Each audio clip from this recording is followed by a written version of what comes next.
Ka-Express, official nang magsisimula ang paghahanda ng Gilas Pilipinas para sa unang window ng FIBA Asia Cup qualifiers laban ng Guam. Ayon sa coaching staff, lahat ay nakafocus sa opening game sa November 28 at sa home leg sa December 1. Ang unang team practice ay itinakda ngayong November 18, kasabay sa pagbabalik ng ilang veterans at bagong recruits sa ating national pool. Sa pamumuno ni Coach Tim Cone, plano ng Gilas na maglabas ng pinakamalakas na lineup para siguraduhin walang kumpiyansa sa unang dalawang laban.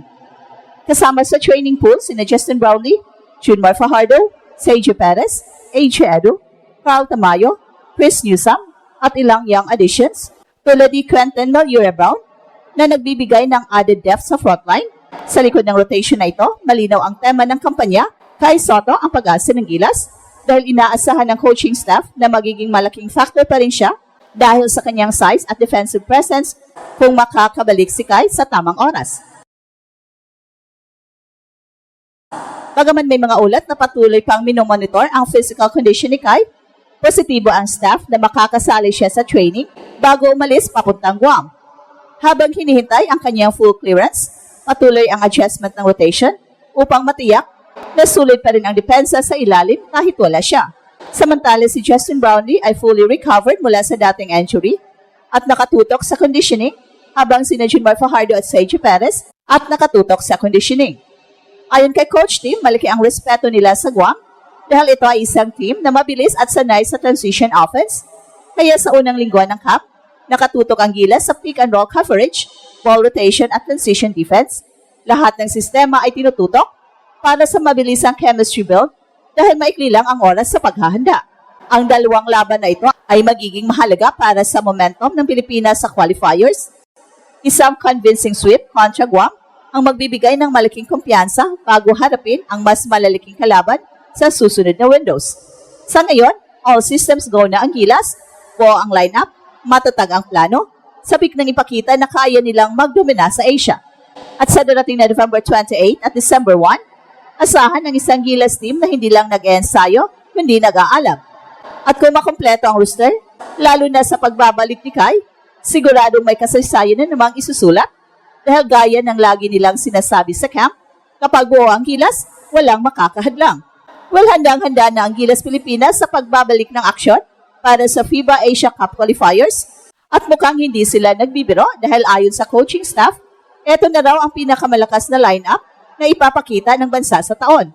Itinakda ng ensayo ng ating national team ngayong November 18 bilang simula ng kanilang preparasyon bago harapin ang Guam sa November 28 away game at sa December 1 home game. At sa pangunguna ni Coach Tim, muling binuo ang Gilas score na pinagsaman ang mga veterano at batang potensyal. Naroon sina Justin Brownlee, Junmar Fajardo, Seiji Perez, AJ Edu, Chris Newsome at Carl Tamayo, mga haligi sa sistema ni Coach Tim na nagbigay ng kampyonato sa Asian Games. At bukod sa kanila, pinasok din sa training camp ang mga promising young bigs tulad ni Quentin Malura-Brown na kilala sa kanyang rebounding at inside defense. Ayon sa mga insiders, nakikita ng coaching staff sa kanya ang kakayahang magbigay ng stability sa ilalim kung sakaling hindi agad makakalaro si Kai. At dito may ikot ang malaking tanong, makakasali ba si Kai sa November window? Well, ayon sa ulat mula sa camp, patuloy pa rin ang kanyang rehabilitasyon at fitness monitoring matapos magpahinga ng ilang buwan at overseas training.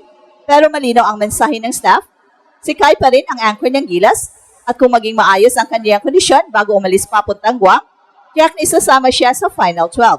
At habang hinihintay ang konfirmasyon, tuloy ang ensayo ng ating national pool, nakaschedule ang mga scrimmages at magsisimula na ang training camp sa November 18 at nakafocus ito sa defensive sets, pick and roll coverage at transition execution.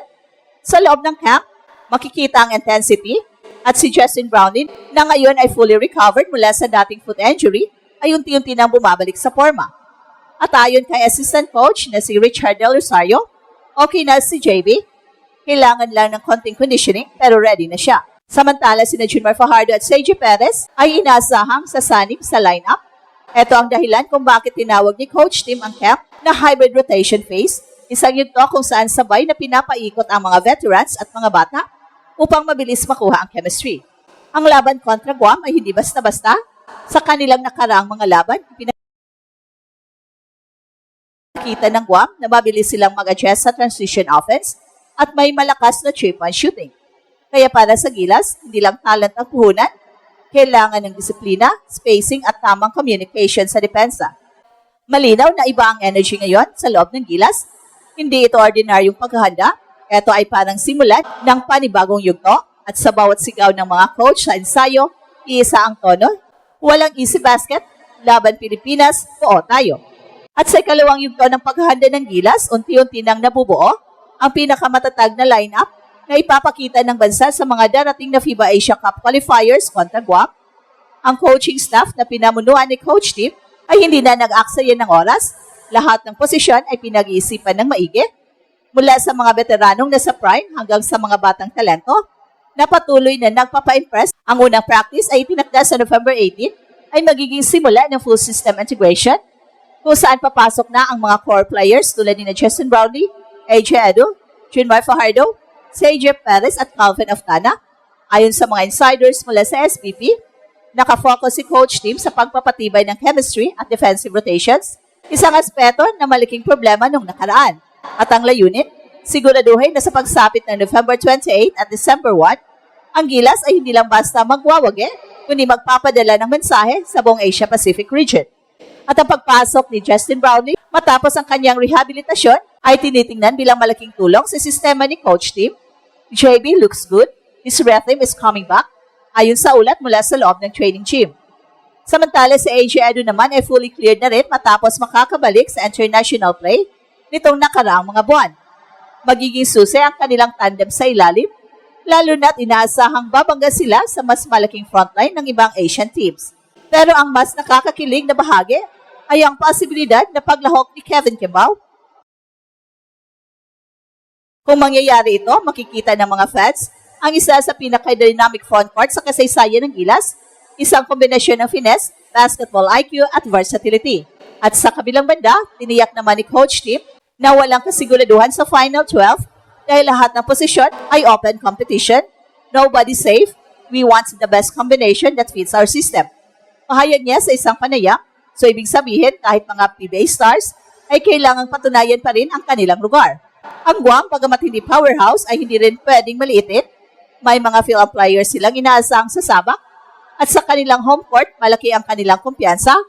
Pero kung pagbabasihan ang current Gilas lineup, malinaw na mas malalim at mas organisado na ang Pilipinas ngayon kumpara sa mga nakaraang kampanya.